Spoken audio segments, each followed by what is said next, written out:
He left his phone unlocked on the kitchen table. That was his mistake. I did not mean to look at it. I was reaching for the coffee pot when the screen lit up. A message flashed. One sentence. It said everything. My legs stopped moving. My eyes stayed on that screen like they were tied to it. I picked it up slowly, almost afraid of what would happen next. The message was from a woman I did not know. She said the money had arrived. She hoped he was happy. She hoped I never found out. That was the morning my stomach turned cold. That was the moment I knew my marriage was not what I believed. The kitchen smelled like coffee and toast, but the air felt heavy. I stood there for several minutes, trying to understand the message. My hands were shaking, but I opened the rest of the conversation. I needed to know more. I read every word. She had sent him updates, bank details, a shared plan. His replies were cold and short. He thanked her for moving the money. He said the plan had worked. He said I never asked questions. I wanted to scream, but no sound came out. Instead, I sat down and stared at the wall. My husband, Marcus, had always been calm and gentle. He brought flowers every Friday. He made me tea when I was tired. He smiled at me the same way every morning. It all seemed so real, but it was not. We had been married for 3 years. We met at a business conference in Barcelona. I was speaking about sustainable investments. He was sitting in the front row, taking notes. After my talk, he walked up to me, asked a few thoughtful questions, and told me he enjoyed my ideas. He did not flirt. He did not try too hard. That was what I liked about him. We began meeting more often. He said he worked with startups and social projects. He said he believed in building things from the ground up. I believed him. He seemed sincere. He never asked me about my father's company or how much money I had. Back then, I thought that was a good sign. I thought he liked me, not my life. When he asked me to marry him after 6 months, I said yes. My family was surprised, but they supported me. They always did. They said I had always followed my heart. Our wedding was small. He said he did not want something expensive. He said he preferred simple things. At the time, I thought that was sweet. Now, I wonder if it was part of the plan. The first year of marriage felt like a dream. We traveled together, worked on our own projects, and spent quiet evenings at home. He never raised his voice. He never made me feel small. He made me laugh. He listened. But now I look back, and I see something different. I see how he avoided sharing his real thoughts, how he kept his phone close, how he smiled too quickly when I asked about his work, how he changed the topic when I mentioned my accounts. I did not want to believe the message was real. I tried to tell myself it was a mistake. Maybe someone used his name. Maybe he was helping a friend. But deep down, I knew. That night, I waited for him to come home. I watched the clock move slowly. I reheated dinner, then threw it away. I opened our photo album and looked at the pictures from our honeymoon. His face looked happy, but now I wondered if it was all acting. When he came home, he kissed my forehead and said he had a long day. I nodded. I said nothing. I could not sleep. I stared at the ceiling and listened to his breathing. It was steady, like he had nothing to hide. I turned to face the window. I felt like I was lying next to a stranger. The next morning, I went to work and tried to act normal. I smiled at my team. I answered emails. I joined meetings. But everything felt fake. My chest was heavy. My mind was far away. At lunch, I called my lawyer. I did not say much. I only asked for one thing: to quietly check if Marcus had made any financial moves under my name. I said I needed to know, but I could not make a mistake. I needed proof. It took 3 days. 3 long days of pretending. 3 long nights of eating in silence. He did not notice the change in me. Or maybe he did, and he did not care. Maybe the money had already made him feel safe. On the 3rd day, the lawyer called me back. He had found 2 investment accounts under my name, opened without my knowledge, signed digitally using my details. Marcus had transferred money from our joint account into them, then moved it into a business account registered under someone else's name. A woman. The same woman from the messages. That was when the tears finally came. Not loud, not messy, just slow and steady. I sat on the floor of my office and cried until my body stopped shaking. I had loved him, truly. I had shared everything. I had trusted him with my heart, my home, and my life, and he had married me for money. If you are feeling this story and want more real emotional English, please subscribe to the channel for weekly stories about love, truth, and healing. After the call, I did not go home right away. I walked through the city, past streets that once felt full of life. Now, everything looked different. The trees looked darker. The lights felt too bright. My shoes made a soft sound on the pavement, but I barely heard it. My thoughts were louder. I ended up sitting on a cold bench near the river. I watched the water move. I tried to remember when I first felt safe with him. It was a quiet night, maybe a month after we met. We had sat under the stars and shared stories about our childhood. He told me his parents had separated when he was young. He said he learned to take care of himself early. I had believed every word. He said pain teaches you to love better. Now I wondered if that pain had turned him cold instead. At some point, I stood up and began walking again. I still did not know what to do. Should I confront him? Should I leave right away? Should I tell my parents? I went to a small cafe near our apartment. It was the place where we had gone on our first Sunday together. I sat at the same corner table. The waiter still remembered me.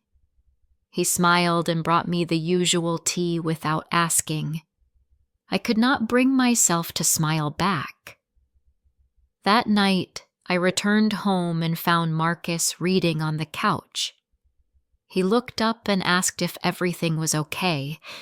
I said yes. I said I was tired. He nodded and went back to his book. I watched him for a while, the way he crossed his legs, the way he tapped the corner of the page with his finger. Everything he did now felt like a lie. I told him I needed to take a short trip for work. He said he would miss me. He kissed me on the cheek. My skin felt cold under his lips. The next morning, I packed a small bag and left. I did not go far, only to a quiet hotel near the edge of town. I needed time. I needed to think.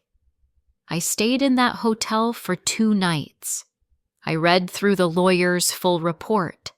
I went over every bank detail, every file, every transaction. It was all there. Dates, times, amounts. It felt like reading a story written by someone I never knew. On the second night, I made a decision. I would not scream. I would not cry in front of him. I would not ask for answers he would never give. I would take control back, quietly, strongly. I returned home the next day with a calm face. I kissed him on the cheek. I smiled when he asked about my trip. He looked into my eyes and saw nothing had changed. That was good. I needed him to think I was still blind. Over the next week, I moved carefully. I spoke to my bank and closed the joint account. I moved my personal savings. I changed the locks on my business accounts. I met with my family lawyer and prepared the papers. It was not about revenge. It was about ending something that was built on lies. I kept living with him for 1 more week. I laughed when he made jokes. I cooked dinner. I folded his shirts. But each night, I went to bed with a heart that felt harder. I was not the same woman he had married. The last morning, I left the papers on the kitchen table. I placed his phone beside them. I packed 1 suitcase and walked out the door. I did not say goodbye. I stayed in a friend's guest house for the next 2 weeks. It was small and quiet, with an old oak tree outside the window. Each morning I listened to the wind move through the leaves. The sound helped me breathe. I did not answer Marcus's calls. I did not read his messages. I watched them appear, one after another, all filled with questions. Where was I? What was happening? Could we talk? I ignored them all. He had made me feel safe. That was the deepest part of the betrayal. It was not just about money. It was about how much I had believed in us.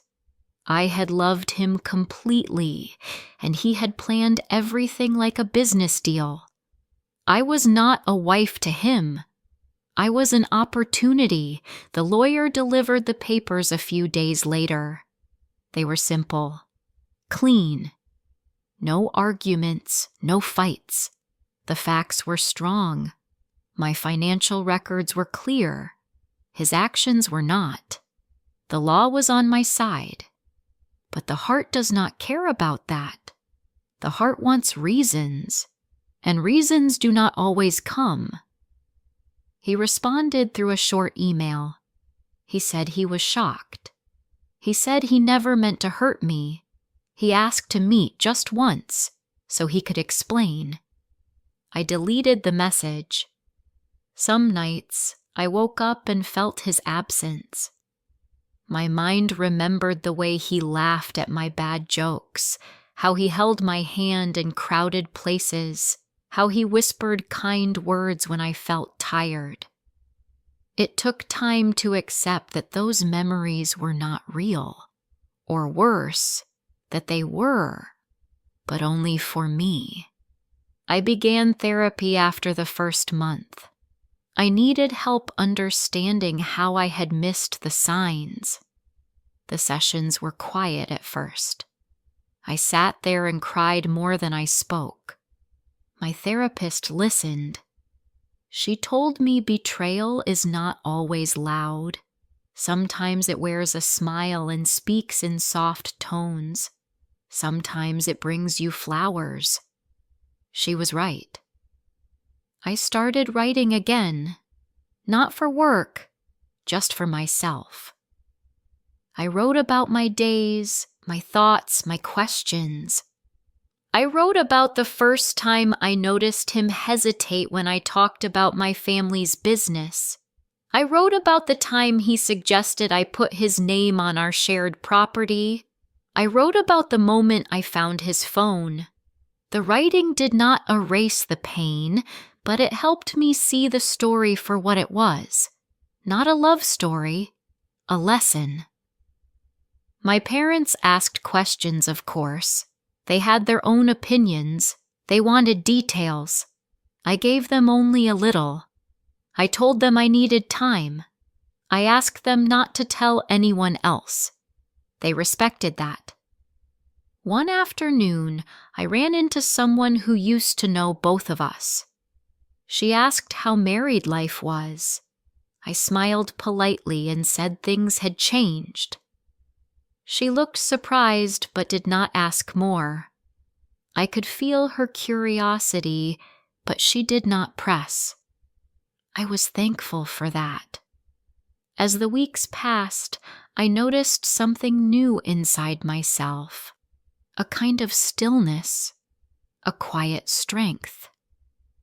I had survived something deeply painful, and I was still here. That felt like something. I returned to work slowly. I kept my head down and focused on simple tasks.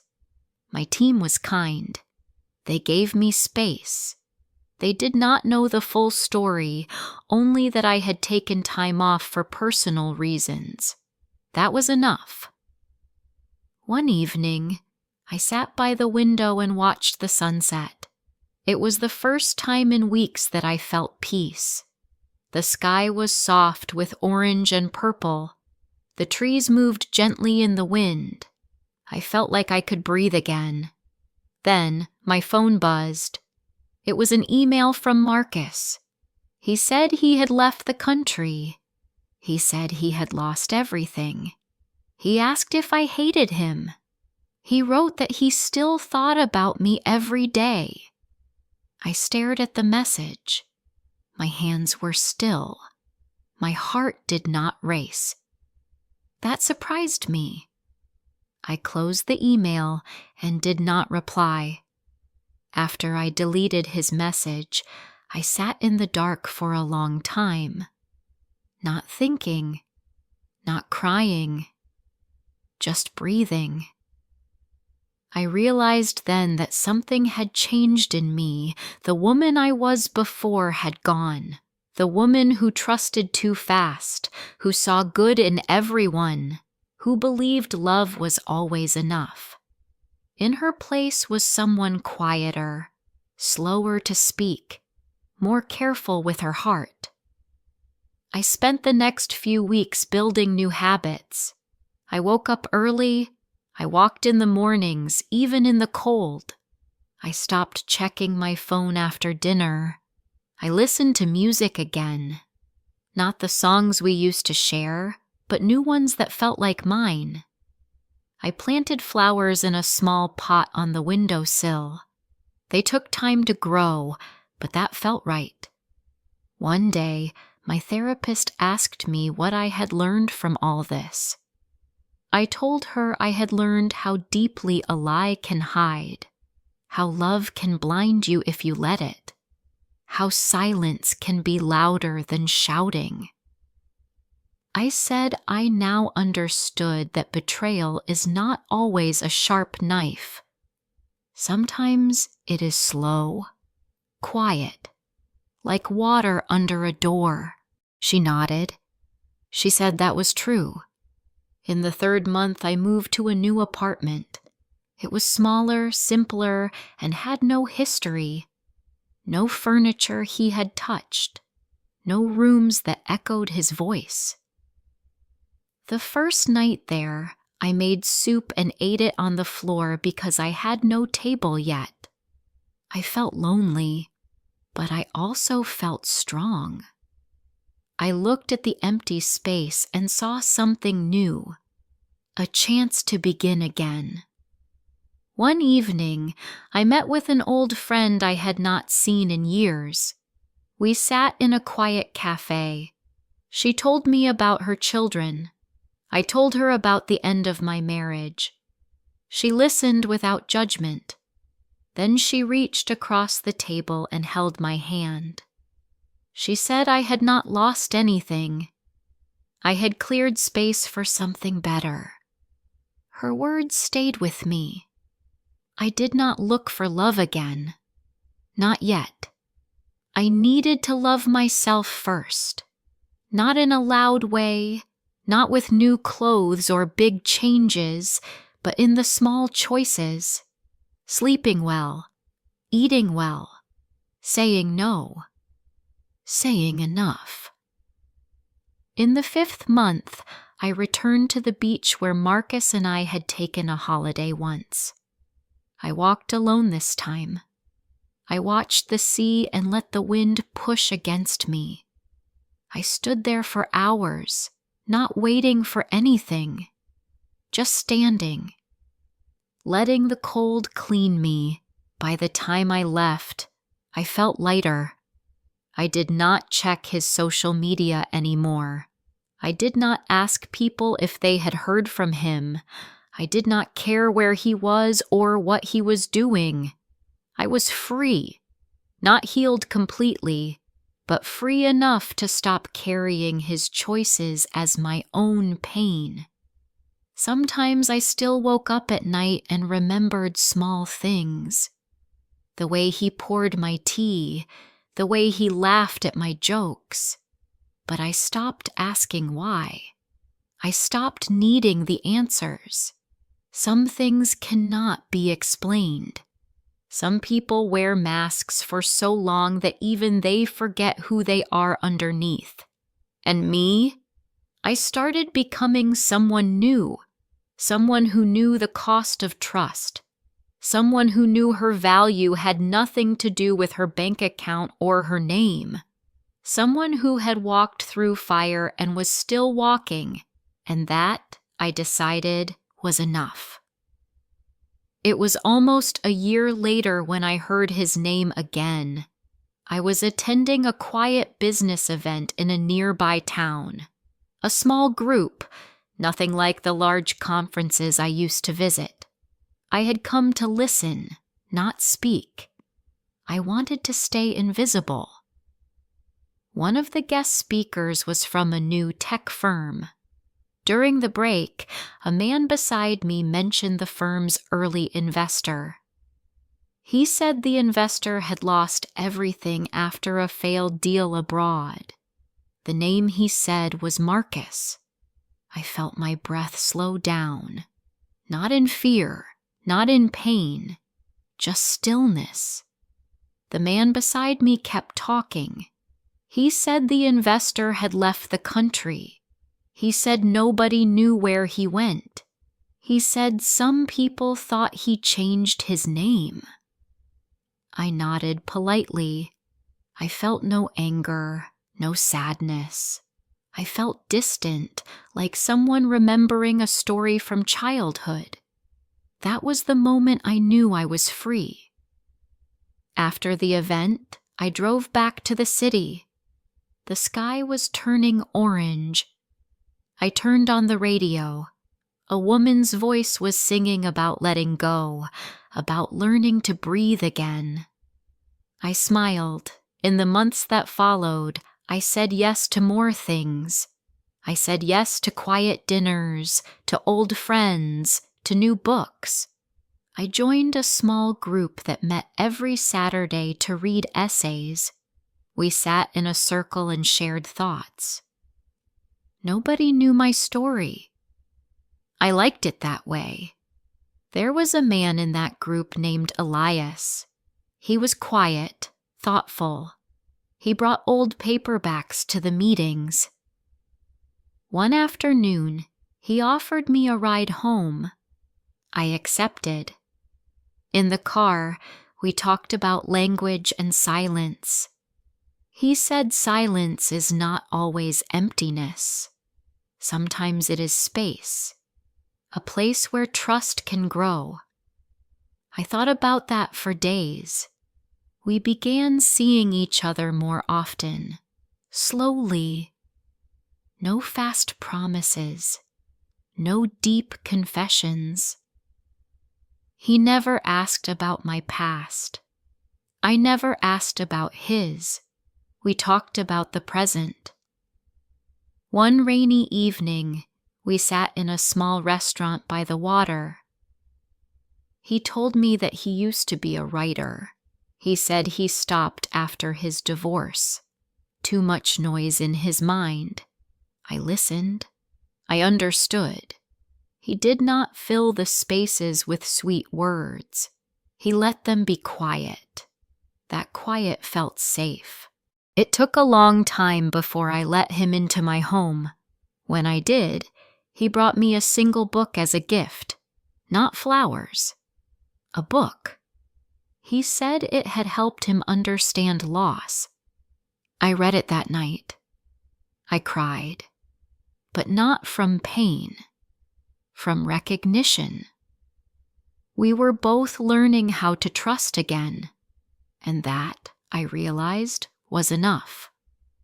I did not love him in the same way I had loved Marcus. This was different. Slower. Deeper. It was not a dream. It was not perfect. But it was real. One morning, I found him sitting in the kitchen reading the book he had given me. He looked up and smiled. I sat down across from him and smiled back. I knew I would never be the same person I was before. But I also knew that I did not want to be. Some pain does not disappear. It changes shape. It becomes part of your story.